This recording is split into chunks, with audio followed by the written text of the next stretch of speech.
Hello दोस्तों, आज हम इस नई वीडियो श्रृंखला की आज शुरुआत करने जा रहे हैं।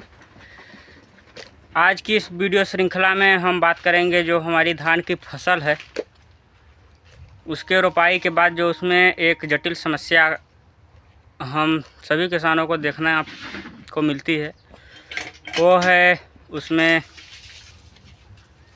खरपतवार की समस्या, जो कि हर क्षेत्र में हो, चाहे वो कोई सा भी क्षेत्र हो, उसमें हमें खरपतवार की समस्या देखने को मिल जाती है। जो सूखे क्षेत्र हैं उनमें समई, डौरा ऐसे कुछ चौड़े पत्तियां वाले हमें खरपतवार देखने को मिल जाते हैं, जबकि जो दलदली क्षेत्र हैं, जो जलीय क्षेत्र हैं, उनमें हमें जलकुंभी के जैसे कुछ चौड़े पत्ते वाले हमें खरपतवार देखने को मिल जाते हैं। इन खरपतवार से पहले चीज़ के जो पौधों को दिया गया पोषण है वो पोषण छीनते हैं, और साथ साथ उनको जो एक स्वस्थ वातावरण मिलना चाहिए पौधों को, वो मिल नहीं पाता, जिसकी वजह से उनका विकास प्रभावित होता है और साथ ही साथ हमारे उत्पादन में भी उसका काफ़ी प्रभाव पड़ता है। तो और इसका एक उपाय यह है कि जो कि आम लेबर लगाकर उसकी सोहनी कराई जाए, या फिर सोहनी एक जटिल प्रक्रिया है, वह इसमें लागत भी अधिक आती है। मगर जो आधुनिक तकनीकों से, जहाँ तक कि हमें पूरी तरह से उम्मीद है कि जो बड़े किसान हैं, अक्सर बड़े और मध्यम किसान ही दवाइयों का प्रयोग करते हैं, क्योंकि जो लघु किसान हैं उनमें हमने फील्ड में घूमा, जैसे कि हम कहीं पर फील्ड में स्प्रे करने जाते हैं तो अधिकतर हम कुछ छोटे किसान जो मिलते हैं उनको आज भी इन दवाइयों को लेकर एक भ्रम सा बना रहता है कि क्या ये दवाइयाँ पूरी तरह से जो है कि वो खरपतवार को समाप्त कर देती हैं या फिर नहीं। तो मैं बता दूं, एक जो दवाइयाँ हैं इनमें समय लगता है। जैसे कि आप स्प्रे करेंगे तो ये धीरे धीरे 15 से 20 दिन का समय लेती हैं। इनकी एक ख़ास बात और है कि इनका स्प्रे करने के बाद कम से कम 1 घंटे धूप होनी चाहिए, ताकि जो स्प्रे आपने किया है वो पौधों में अच्छी तरह से सोख ले, और तब जाके उसका रिस्पॉन्स हमें देखने को अच्छा मिलता है। इस क्षेत्र में हमारा काफ़ी बेहतरीन अनुभव है। तो इसमें 2 दवाइयाँ चलती हैं। अगर जैसे कि कुछ जटिल खरपतवार हैं, जैसे समई हो गया, जो बाकी तो सब नॉर्मल है, सब जल जाती हैं, मगर जो जैसे कि जिन क्षेत्रों में समई की मात्रा अधिक पाई जाती है उनमें मैं आपको दवाई दिखा दे रहा हूँ एक, और उसके साथ साथ एक दवाई और है, उसका मैं नाम बता दे रहा हूँ। उनका नाम मैं बता दे रहा हूँ, उसके बाद वो दवाई का डब्बा तो अभी मेरे पास है नहीं, मगर नाम से आप ले लेंगे तो आपको मिल जाएगा।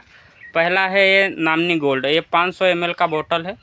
ये आता है, इसमें जो है कि अगर कंपनी की तरफ से माना जाए तो 80 से 100 ml पर एकड़ इसका छिड़काव करना है, जो कि पर टंकी अगर हम बात करें अपने अनुभव से तो लगभग 20 ml के आसपास, 20 से 22 ml, 25 ml तक, जहाँ पर जैसी मात्रा हो। अगर ज़्यादा समय की मात्रा ज़्यादा हो तो 25 ml तक इसका प्रयोग किया जाता है, नहीं तो नॉर्मल घास के लिए 20 ml। और अगर एक और दवाई की बात करूँ तो इसमें तो 2,4-D नाम की एक दवाई आती है। तो ये 2 दवाइयों का कॉम्बिनेशन होता है। बाकी इसका रिस्पॉन्स कैसा रहा आप लोग वीडियो में आगे देख लीजिएगा। मैंने आज की ही वीडियो जो है कि वो शूट किया था, तो वो आपके सामने ही है। तो वीडियो देखने के बाद आप लोग अपना रिस्पॉन्स बताइएगा कि आखिरकार आप लोगों का रिस्पॉन्स कैसा है। और जो लघु किसान है, मेरा तो यही मानना है कि आप इनका भी उपयोग कर सकते हैं। नहीं तो वैसे सोहनी से एक फ़ायदा ये होती है कि जब मिट्टी जैसे कि पैरों से दबती है तो उसमें एक एयर फ्लो होता है, जिसकी वजह से पौधे के बीच में जो एक स्थिरता बन जाती है, उसमें कुछ संचालन होता है, ऑक्सीजन का प्रवाह ज़मीन के अंदर अच्छे से होने लगता है, जिससे पौधों का विकास अच्छी तरह से होता है। तो दवाई जो है बड़े किसानों के लिए, मगर अगर असमर्थ है किसान लेने में तो दवाई का प्रयोग कर सकता है, या फिर सोहनी जैसे नहीं कर पा रहा है तो उसमें दवाई का प्रयोग। बाकी आप अगर सोहनी कर पा रहे हैं तो बहुत अच्छी बात है, नंबर 1 का काम है। तो यही वीडियो जो कुछ था आपके सामने है और आगे आप लोग वीडियो देख लीजिए। धन्यवाद। दोपहर का नज़ारा देखेंगे तो अभी हम उस पार से आ रहे हैं और यही पगडंडी हमारे घर की तरफ जाती है और अब यहाँ से कुछ ऊंचाई हम लेंगे। अब यहाँ से ऊंचाई के बाद घर का नज़ारा कुछ ऐसा दिखता है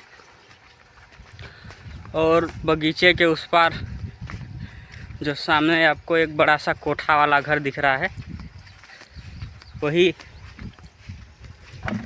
हमारा घर है। अगर आप इधर सामने देख पाएंगे तो हमारे भ्राताश्री दवाई की टंकी लेकर जा रहे हैं, उसका बैटरी डिस्चार्ज हो चुका है। तो जीवन में काफ़ी दुख है मगर कुछ सहजता भी है, जिसकी वजह से कार्यों का संचालन धीरे धीरे किया जा रहा है। बाकी कृषि कार्य में धन और शारीरिक श्रम की बहुत ज़्यादा लागत है।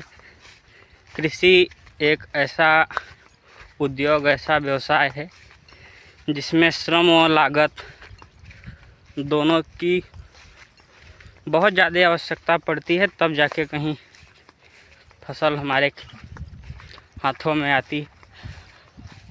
और उसमें भी कीटों का, खरपतवार, कई चीज़ें हैं जिससे हमेशा निगरानी पे रखा जाता है।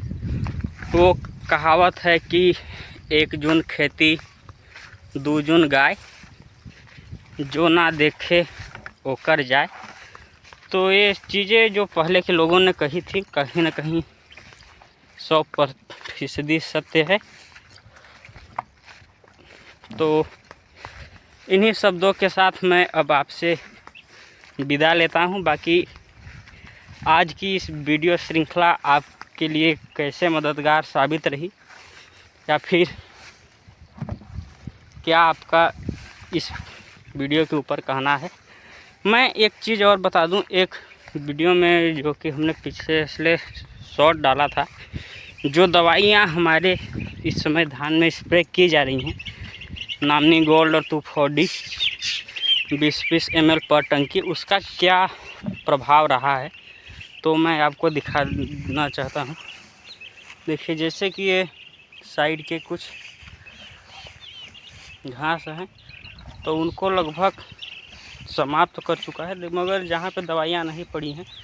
और जैसे मैं यहाँ पर बात करूँ, इस अंदर आप देखेंगे तो ये सौई है। तो जहाँ पर दवाइयाँ अच्छे से पड़ी हैं उन खरपतवारों का समापन हो रहा है। तो ये आधुनिक वैज्ञानिक तकनीकें हैं जो काफ़ी मददगार साबित हो रही हैं। बाकी इनका कुछ प्रभाव भी पड़ा है। देखिए, ये पत्तियां कहीं ना कहीं पीली पड़ गई हैं और बहुत से खरपतवार देखेंगे तो यहाँ पे ये आप देखेंगे तो ये मुरझाकर धीरे धीरे नष्ट हो रहे हैं। बाकी कुछ न कुछ दुष्प्रभाव भी है दवाइयों का, मगर धीरे धीरे इससे इसका क्षमता के अनुसार फसल फिर सही हो जाती है, मगर एक बार इनका विकास कुछ दिनों के लिए रुक जाता है। तो कहीं ना कहीं फ़ायदा तो कुछ न कुछ नुकसान भी है। तो इस वीडियो श्रृंखला में बस इतना ही। इन्हीं शब्दों के साथ मैं आपसे विराम लेता हूँ। धन्यवाद।